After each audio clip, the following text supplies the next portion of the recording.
मिर्ज़ा असदुल्ला ख़ान, जो कि अपने तख़ल्लुस गालिब से ज़्यादा मशहूर हैं। 19वीं सदी के दिल्ली के शायर, उर्दू और फ़ारसी के उस्ताद और एक ऐसी शख्सियत के मालिक जिसे ना इस दुनिया की फ़िक्र थी न दुनिया बनाने वाले की। वो कहते हैं, बाजी चाहे अतफाल है दुनिया मेरे आगे, होता है शबो रोज़ तमाशा मेरे आगे। गालिब के शेर इस कदर फ़ारसी में डूबे रहते हैं कि आम इंसान के लिए उस समझना भारी पड़ जाए, और कभी इस कदर आसान लफ्ज़ों में लिखे होते हैं कि उसके पीछे का भारी ख्याल पहचानने में मुश्किल हो जाए। गालिब ने जो लिखा वो अच्छा लिखा या बहुत अच्छा लिखा या सबसे अच्छा लिखा, ये कहना मुश्किल है, पर ये बड़ी आसानी से कहा जा सकता है कि गालिब ने जो लिखा सबसे अलग लिखा। वो अपने आशार में कहते हैं, है और भी दुनिया में सुखनवर बहुत अच्छे, कहते हैं कि गालिब का है अंदाज़े बयां और। गालिब की ज़िंदगी कोई पुरसुकून और बेफिक्र नहीं बीती। कभी अपना घर चलाने के लिए अंग्रेज़ी सरकार के पास अपने वालिद के पेंशन के लिए शहर दर शहर भटकना पड़ा, तो कभी बादशाह के अदालती शायरों से दुश्मनी मोल लेनी पड़ी।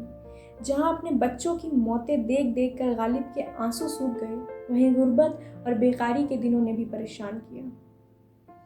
रुसवाइयों और मायूसियत पर गालिब कहते हैं, कोई उम्मीद बर नहीं आती, कोई सूरत नज़र नहीं आती, मौत का एक दिन मुअय्यन है, नींद क्यों रात भर नहीं आती।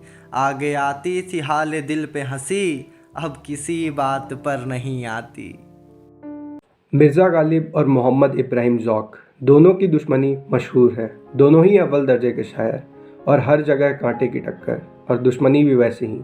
आज के लाल किला के सालाना कवि सम्मेलन के तरह बहादुर शाह ज़फ़र के समय एक शाही मुशायरा हुआ करता था, और ज़ौक़ की मेहरबानी से गालिब को कभी भी मुशायरे की दावत नहीं मिला करती थी।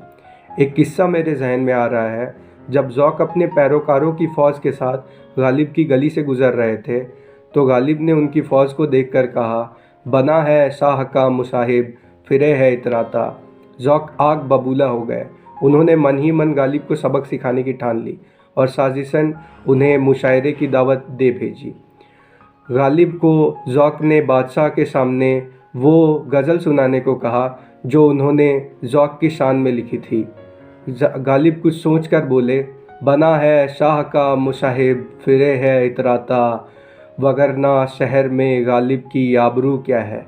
गालिब ने मजमा लूट लिया और बादशाह का दिल भी, और फिर मुशायरों का दौर चल पड़ा। हर बात पे कहते हो तुम कि तू क्या है, तुम ही कहो ये अंदाज़े गुफ्तगू क्या है।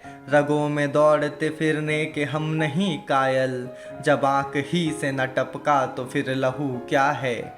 चिपक रहा है बदन पर लहू से पैराहन, हमारी जेब को अब हाजते रफू क्या है। बना है शाह का मुजाहिब, फिरे है इतराता, वगरना शहर में गालिब की आबरू क्या है। गालिब हैं तो मोहब्बत और रुसवाई के शायर, और सोचिए जिसने इतनी खूबसूरती से, इतनी शिद्दत से एहसासों को बयां किया है, उस शख्स ने क्या टूट कर मोहब्बत की होगी। गालिब की मोहब्बत का एक ऐसा ही किस्सा जो जग जाहिर हुआ, मशहूर हुआ, और जिसने उनके अशार में बयां पाया, वो थी नवाब जान। नवाब जान एक मशहूर तवायफ थी। उनके कोठे पर रईसों की महफिलें लगा करती, शामें रंगीन हुआ करती थी। आज भले ही हमें कोठों के नाम से घिन आती हो, परंतु एक जमाना था जब इन्हीं कोठों में अदब को जिंदा रखा गया था। नवाब जान ने मिर्जा के कई अशार पढ़े, उनका बहुत नाम सुना था। नवाब जान ने उनको कई खत लिखे, परंतु गालिब उन्हें हमेशा नजरअंदाज करते थे। पर एक दिन रास्ते में बाजार में गालिब को नवाब जान मिल गए, और इस बार सामने से आ रही दावत को गालिब ठुकरा ना सके। जिस शाम गालिब अपनी तशरीफ नवाब जान के कोठे पर ले गए, उस शाम नवाब जान ने गालिब की लिखी हुई ये गजल उनके सामने पेश की। इश्क मुझसे नहीं वहशत ही सही, मेरी वहशत तेरी शोहरत ही सही। कता कीजिए न ताल्लुक़ हमसे, कुछ नहीं है तो अदावत ही सही। मेरे होने में है क्या रुसवाई, ए वो मजलिस नहीं खलवत ही सही। हम भी दुश्मन तो नहीं हैं अपने, गैर को तुझसे मोहब्बत ही सही।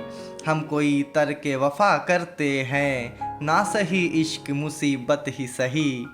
हम भी तस्लीम की खूं डालेंगे, हम भी तस्लीम की खूं डालेंगे, बेनियाजी तेरी आदत ही सही।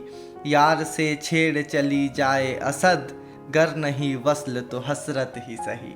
इसमें ख़ास बात यह है कि मोहतरमा के दीवाने गालिब अकेले नहीं थे।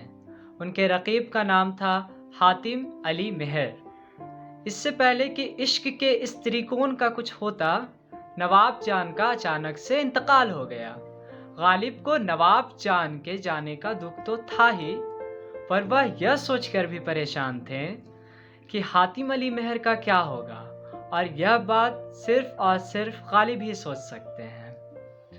आशिक अपने आंसू शराब में छुपाता है और शायर अपने कलाम में। मिर्ज़ा की दूसरी मोहब्बत एक तुर्क खातून थी जो कि शायरा भी थी। गालिब को उनके इश्क की ऐसी लत लगी कि उसे दुनिया से छुपा पाना बहुत मुश्किल हो गया। और भला रोज़ का मिलना दुनिया से छुपे भी तो कैसे। गालिब से अपने इश्क को दुनिया से ना छुपा पाने ने मोहतरमा को अंदर से बेहद परेशान कर दिया। मिर्ज़ा शादीशुदा थे और रुसवाइयों के डर से तुर्क खातून ने खुदकुशी कर ली। तब गालिब ने वह दर्द भरी गज़ल लिखी जिसकी रदीफ थी हाय हाय। दर्द से मेरे है तुझको बेकरारी हाय हाय, क्या हुई जालिम तेरी गफलत सियारी हाय हाय। तेरे दिल में गर न था आशों के गम का हौसला, तूने फिर क्यों की थी मेरी गम गुसारी हाय हाय। उम्र भर का तूने पैमाने वफा बांधा तो क्या, उम्र को भी तो नहीं है पायदारी हाय हाय।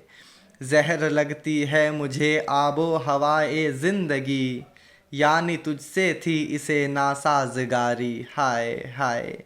शर्म रुसवाई से जा छुपना नकाबे खाक में, ख़त्म है उल्फत की तुझ पर पर्दादारी हाय हाय। इश्क ने पकड़ा न था गालिब कभी वहशत का रंग, रह गया था दिल में जो कुछ ज़ौक़ ख्वारी हाय हाय। उर्दू ज़बान में सुखन की सारी रवानी, आओ मैं सुनाऊं तुम्हें गालिब की कहानी। उर्दू गज़ल के बागबां कहते थे सब जिसे, मिर्ज़ा असदुल्लाह कहा करते थे सब जिसे। गज़ल कता कसीदे खुतूतों में बताया कि जिसने ज़िंदगी को सुखन में है दिखाया। गली कासिम के मोहल्लों का अब खालिक भी कौन है, मियाँ गालिब की तरह दिल्ली का आशिक भी कौन है। वो न दिल्ली न था लखनऊ न था अफगान का शायर, वो हक से था कहता मैं हूँ हिंदुस्तान का शायर। अब कौन करे याद उस मुश्ते गुबार को, मियाँ फिर से बुला दो मेरे मोमिन के यार को। गुर्बत को भी आदाब करके शेर कहे हैं, कि जिसने जिंदगी आजाब करके शेर कहे हैं। सुनहरी शाम के आगे भी कज़ा होते हुए, हाँ उसने देखा था दिल्ली को तबाह होते हुए। मेरी आंखें तो अब गालिब के ही मज़ार में हैं, नवाब जान के आशिक के इंतज़ार में हैं। वो उर्दू अदब का नूर है, दरिया भी है, दीवानी दिल्ली है जिसकी और दुनिया भी है।